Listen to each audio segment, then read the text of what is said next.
শুক্রবার আনন্দ মূর্তিজির ১০৩তম জন্মদিবস পালন করা হয় কলেজটিলা আনন্দ মার্গ স্কুলে। এরপর প্রভাত ফেরির মাধ্যমে শুরু হয় এই অনুষ্ঠান। এই প্রভাত ফেরি আগরতলা শহরের বিভিন্ন রাজপথ পরিক্রমা করে।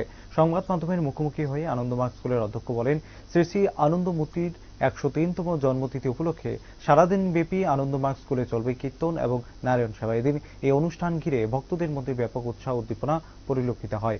আনন্দ মার্গ স্কুলের ছাত্রছাত্রী, অভিভাবক সহ আনন্দ মার্গের বিভিন্ন সন্ন্যাসীগণ প্রভাত ফেরিতে অংশগ্রহণ করেন। সকাল ৫টা থেকে প্রোগ্রাম শুরু হয়েছে। আমাদের ৫টা থেকে পাঞ্চজন্য দিয়ে শুরু হয়েছে আমাদের গুরুদেব পরমাধ্য শ্রী শ্রী আনন্দ মূর্তিজির জন্ম। তারপর রয়েছে জন্মতিথি লগ্ন উদযাপিত হলে ৬টা ৭ মিনিটে। তারপর আমাদের এখন র্যালি হবে। র্যালির পর রয়েছে আমাদের ৬ ঘণ্টাব্যাপী কীর্তন, নারায়ণ সেবা। এই প্রোগ্রাম আজকে সারাদিন ব্যাপী চলবে। আপনার নাম? আমার নাম আচার্য কৃতাত্মানন্দ অবধূত। আমি ডায়াসিস সেক্রেটারি, ক্লাসে স্কুলের প্রিন্সিপাল।